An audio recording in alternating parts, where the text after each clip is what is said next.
secara lebih dalam. Orang kadang-kadang orang non Katolik ya, non ortodoks itu kadang-kadang bertanya, dari mana itu doa Bunda Maria, Salam Maria itu diambil dari sumber kitab suci? Semuanya ada sebetulnya. Perhatikan ya. Assalamualaikum ya Maryam, salam bagimu wahai Maryam, ya mamtali'atan nikmatan. Engkau yang penuh kasih karunia. Ar-Rabbu ma'aki. Tuhan besertamu. Mubarakati anti finisai. Terpujilah engkau, terberkatilah engkau di antara wanita. Wa mubarakatus samaratu batniki Yesu al-Masih. Dan terberkatilah engkau buah rahimmu Yesus Kristus. Ini ada di dalam Injil Lukas pasal 1 ayat 42. Kemudian ya kitisah Maryam, wahai santa perawan Maryam. Ya walidatul ilah, wahai bunda Allah, wahai sang Theotokos, soli li ajlihna. Solawatilah kami. Nahnul kotoat atau nahnul kotoya. Al-ana, kami orang yang berdosa ini, al-ana pada waktu sekarang, wa fis saati mautina, dan pada saat saya mati. Amin. Ini di gereja ortodoks Syria ada, di gereja Katolik ada, di gereja Maronit ada, semuanya ada. Ya, oleh karena itu sebetulnya pertanyaannya sekarang, apakah kita mengucapkan salam Maria itu menyembah Maria? Tidak. Orang Ibrani itu kalau Anda lihat itu misalnya di Israel, di gereja Nabi, di gereja yang dipersembahkan untuk Nabi Elia misalnya, biasanya di doa-doa itu ada tulisan Salamu alaika ya Elia an-Nabi. Salam bagimu wahai Nabi Elia. Itu ucapan-ucapan sehari-hari dalam kehidupan umat Israel. Musa itu dalam tradisi Yahudi disebut Revenu Mose alaihu salum. Ya, master kami Musa, salum baginya. Jadi ucapan salam itu diucapkan sebagai penghormatan, sebagai respect, sebagai apa ya?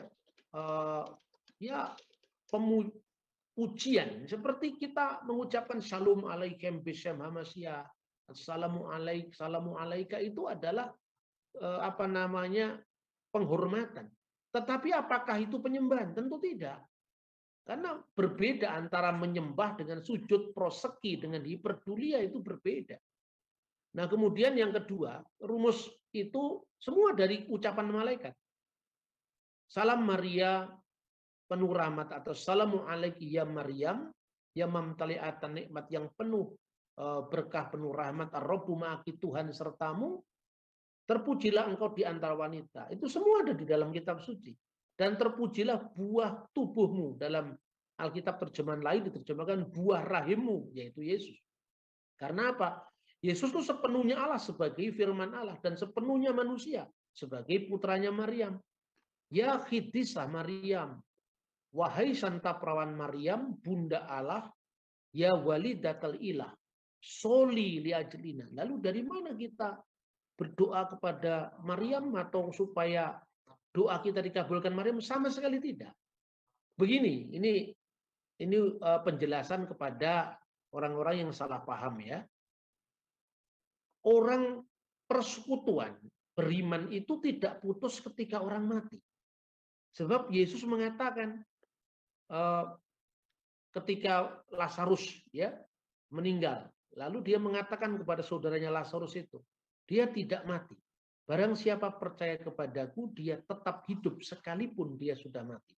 Itulah bedanya kematian orang yang di dalam Kristus dan kematian mereka yang di luar Kristus. Jadi sebetulnya ketika kita berbicara persekutuan orang kudus, khususnya Bunda Maria, itu bukan dalam posisi supaya doa kita dikabulkan mereka, tidak, tapi dalam pengertian Bunda Maria bersyafaat untuk kita. Ya, tetap yang menjadi tujuan ya sebetulnya Tuhan, tetapi dalam konteks itu menegaskan persekutuan umat beriman, persekutuan orang kudus itu bukan persekutuan bisu yang tidak bertegur sapa. Kalau misalnya orang keberatan dengan misalnya soli li ajlina, Berarti kita menyembah orang mati loh.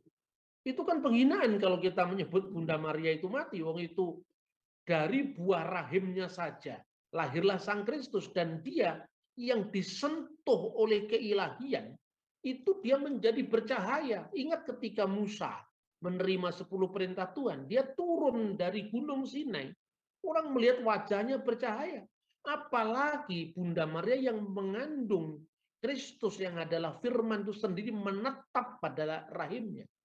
Nah itu kira-kira biasanya seperti itu ya saudara.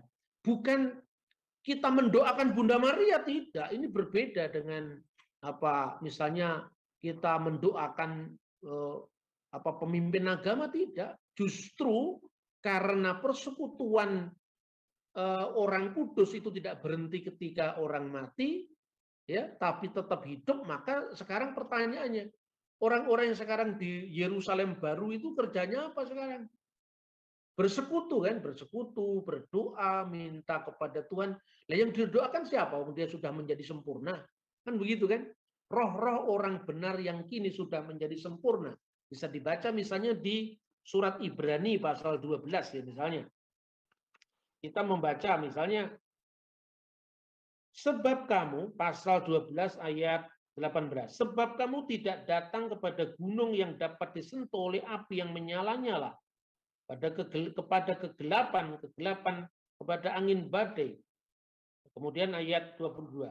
Tetapi kamu sudah datang ke Bukit Sion, kota Allah yang hidup, Yerusalem surgawi, dan kepada beribu-ribu malaikat suatu kumpulan yang meriah, dan kepada jemaat anak-anak sulung yang namanya tercatat di surga, dan kepada Allah yang menghakimi semua orang, dan kepada roh-roh orang benar yang telah menjadi sempurna. Lalu di atas semuanya itu, dan pada Yesus pengantara perjanjian baru, dan kepada darah pemercikan yang berbicara lebih kuat daripada darah Abel. Jadi orang-orang kudus yang sekarang sudah menjadi sempurna ini tidak mati. Dia hidup karena persekutuannya dengan Kristus. Sekarang dia sedang berdoa untuk umat Allah yang sedang dalam peziarahan di dunia. Jadi ketika saya berbicara kepada abuna atau kepada pastor abuna, anak saya mau masuk SMA, tolong doakan. Saya kan tidak menyembah pastor atau abuna, ya.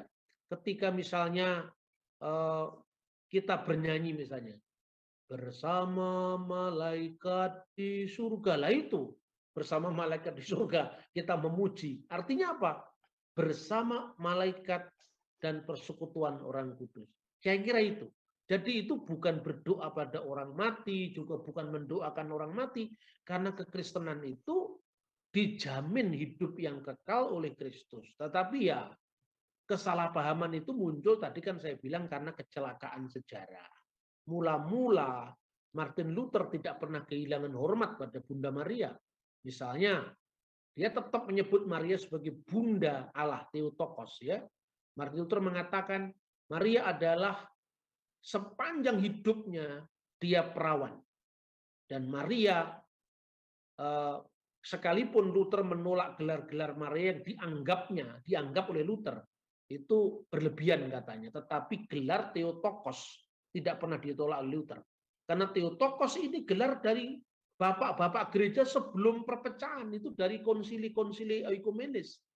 Lalu Zwingli, jadi sejak berdirinya gereja Protestan memang diwakili oleh 3 sosok yang penting. Pertama adalah Martin Luther, kedua adalah Zwingli, dan ketiga adalah John Calvin. Kata Zwingli apa? Saya sangat percaya bahwa Maria selamanya seorang perawan yang utuh dan murni. Dan kemudian dukungan Luther dan Zwingli itu atas keperawanan abadi Bunda Maria itu dimasukkan dalam sebuah konvensi pengakuan iman Protestan. Lalu kapan Maria mulai hilang dari gereja? Itu sebetulnya generasi terakhir gereja Protestan. Tetapi ya Protestan itu tidak satu, ya artinya ini kan sudah terjadi, dan kita untuk membalikkan itu seperti membalik telapak tangan ya tidak mungkin. Karena itu kalau bagi saya realistis sekali lah. Kalau teman-teman yang tidak merasa sejahtera dengan gereja Katolik ya tidak usah menyampaikan hujatan-hujatan. Begitu juga gereja Katolik yang sudah paham ini, atau gereja Ortodoks yang paham ini juga tidak perlu harus mengatakan Protestan itu salah. Tidak perlu seperti itu. Jadi dalam semangat oikumenis, karena itu adalah saudara-saudara seiman, baik yang menyatu maupun yang terpisah, itu adalah saudara kita dalam Tuhan Yesus.